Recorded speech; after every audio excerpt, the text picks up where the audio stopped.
Ako nga pala si Teacher Len. At ngayon, ating pag-aaralan ang number 11 sa 28 Fundamental Beliefs. Growing in Christ. Isa ito sa pinaniniwalaan ng mga Seventh-day Adventist. Napakaganda ng topic natin ngayon mga kabataan.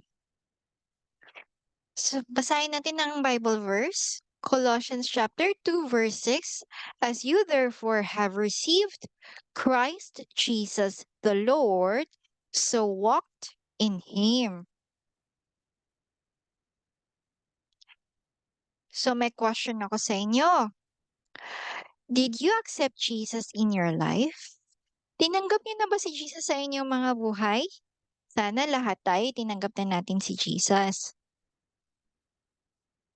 Dito nga pala sa number 11, Growing in Christ, nakalagay dito na Jesus' victory gives us victory over the evil forces that still seek to control us. Naalala niyo ba mga kabataan na napag-aaralan natin yung The Great Controversy? Yung nagkaroon ng dakilang pagtatalo si Jesus at si Satan. Sino na ang nanalo sa kanila? Siyempre si Jesus. Pero sa papaanong paraan nagtagumpay si Jesus kay Satan? Alam niyo ba? Sa papaanong paraan? Nung si Jesus ay pinako sa krus. Tuwang-tuwa si Satan nun. Nung nakita niya si Jesus na nagsasuffer, tuwang-tuwa siya. Nak pero ang hindi niya alam na yung namatay si Jesus sa cross, nung sinacrifice niya yung life niya, ayun na yung victory ni Jesus.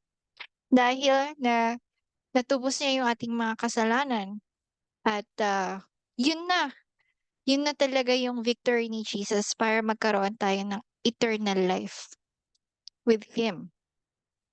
So nakalagay dito, Jesus' victory gives us victory over the evil forces that still seek to control us. So dahil victorious si Jesus, kayang-kaya rin pala natin maging victorious. At nakalagay dito na nandito pa rin yung evil forces, no? Dahil sa The Great Controversy, hanggang ngayon, nandiyan pa rin sila Satan, tsaka yung mga fallen angels para i-tempt ang mga tao, i-deceive ang mga tao, and eventually, para kontrolin ng mga tao. Lalo na kapag tayo ay mahina, or mahina talaga yung faith natin sa ating Panginoon. Pero alam niyo ba na si Satan, hindi lang naman tayo ang tinetempt niya. Si Jesus din pala nakaranas din ng temptation kay Satan, 'di ba? Pero ang question ko, how many times did Satan tempt Jesus? Ilang beses niya tinukso si Jesus nung nandito siya sa earth? Ilan? 3 times. 3 times. So, ano yung first? So, Satan tempted Jesus to turn stones into bread. Kasi 40 days, ilang days? 40 days and 40 nights si Jesus nag-fast kasi nagpe-pray siya. At siyempre, nakita ni Satan na gutom na si Jesus. So, kaya yung temptation na binigay niya, alam niya yung weakness ni Jesus that time na nagugutom siya. Kaya ang sabi niya na kung pupuwede, kung kaya mo ito, na gawin itong bread, itong mga stones na ito. 'Di ba, grabe ito si Satan, pati si Jesus talagang tinempt niya. Pangalawa, to jump off the temple and rely on the angels. Sabi ni Satan kay Jesus na, "Tumalon ka dito sa temple, dahil kahit tumalon ka ay sasaluhin ka ng mga guardian angels or ng mga angels." 'Di ba? At pangatlo, to worship Satan in exchange for all the kingdoms of the world. Grabe naman.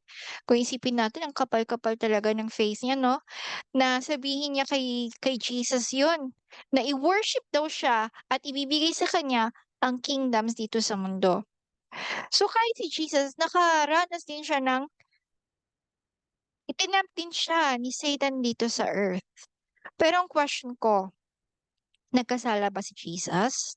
Na-tempt ba siya? Siyempre hindi. Ang question ko, papaano? Anong ginawa niya para mapagtagumpayan yung temptations ni Satan? Kahit na gutom na siya, mahina siya that time? Yes, dahil siya ay nagpe-pray palagi at ginamit niya yung word of God, yung salita ng Diyos para mapagtagumpayan niya yung temptations. Yun yung way niya para kalabanin si Satan. Naunawaan ba natin, mga kabataan? Ngayon, napag-aralin na natin 'to 'no, sa The Great Controversy. Sino ang helper natin to resist the temptation ng evil tsaka ng mga fallen angels? 'Di ba dalawa yung helper na ibinigay sa atin? Una, yung guardian angels, yung loyal angels. Pangalawa ay ano? Siyempre yung Holy Spirit.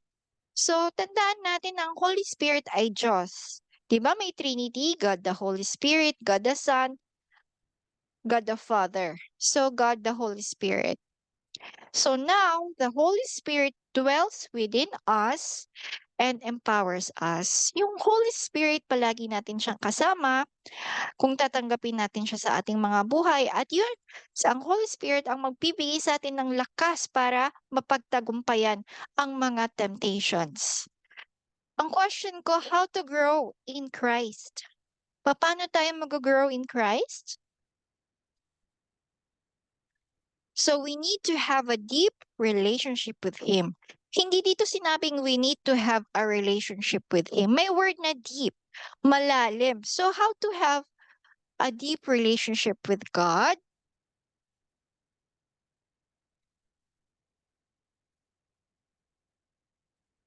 Yes, so kailangan natin magbasa ng Bible.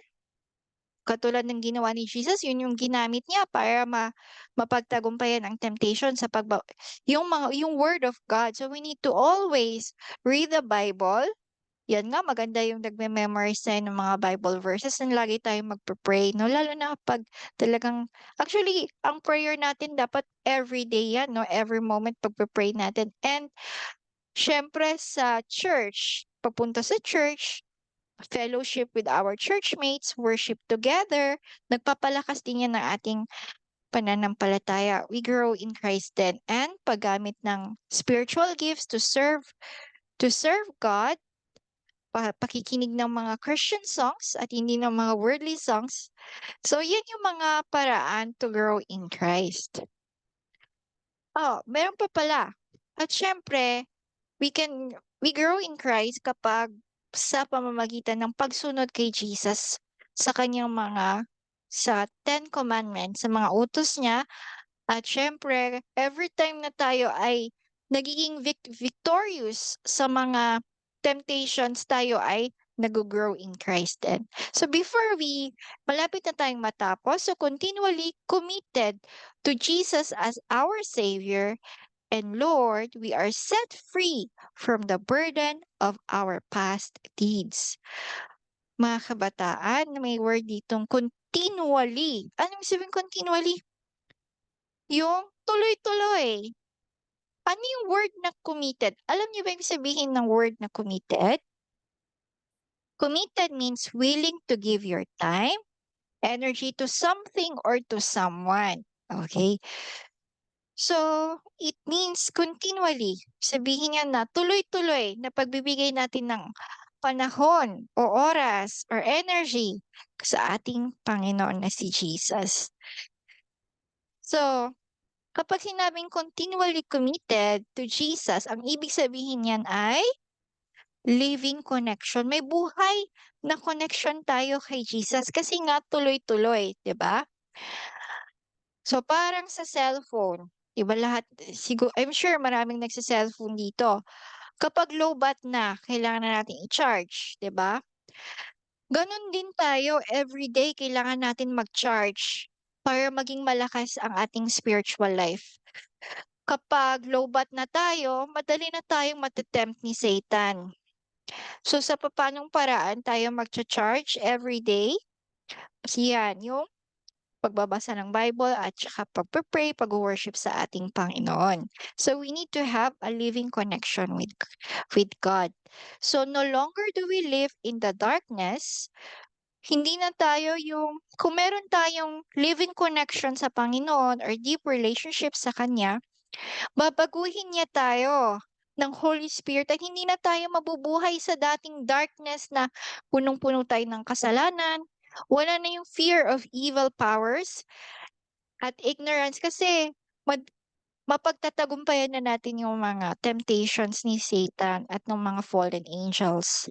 Magiging malakas na tayo dun sa tulong ng Holy Spirit at yung dati natin former way of life, yung dati nating mga ginagawa na mga meaningless, yung nonsense, let's say yung mga hobbies natin, lifestyle natin, ngayon ay full of meaning na, no? Na may sense na yung mga ginagawa natin, may value na yung ginagawa natin. Dahil meron na meron ng Kristo sa buhay natin. Naunawaan ba natin? Yes. So, bago tayo matapos, ito yung Bible verse na iiwanan ko sa inyo. But grow in grace and in the knowledge of our Lord and Savior Jesus Christ. To Him be glory both now and forever. Amen. Second Peter 3:18. So we need knowledge, no, of our Lord and Savior Jesus Christ sa pagbabasa ng Bible. Pero may nakalagay dito na words na grow in grace. Ano yung sabihin ng grow in grace? Growing in grace means learning to love. Yeah. Love and enjoy your transformation into Christ likeness, becoming more and more like Him, then reflecting His grace to those around you. Kung magkakaroon lang tayo ng living connection, deep relationship sa Panginoon, kung tatanggapin natin siya sa ating mga buhay at ang Holy Spirit ay sinusurrender natin ang buhay natin sa Kanya, ay meron na tayo, magkakaroon tayo ng growing in grace. Sabihin na yung yung transformation na, like si Teacher Len, hindi na si Teacher Lornilyn ang makikita nila sa sarili ko. Yung character na ni Jesus, unti-unti tayong babaguhin.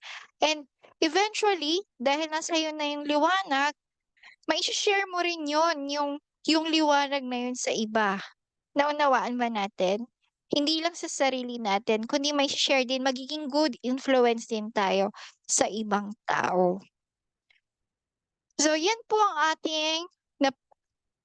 number 11, growing in Christ. At sana marami tayong natutunan ngayong araw na ito at hintayin po natin ang ating next video next week. Thank you very much and God bless.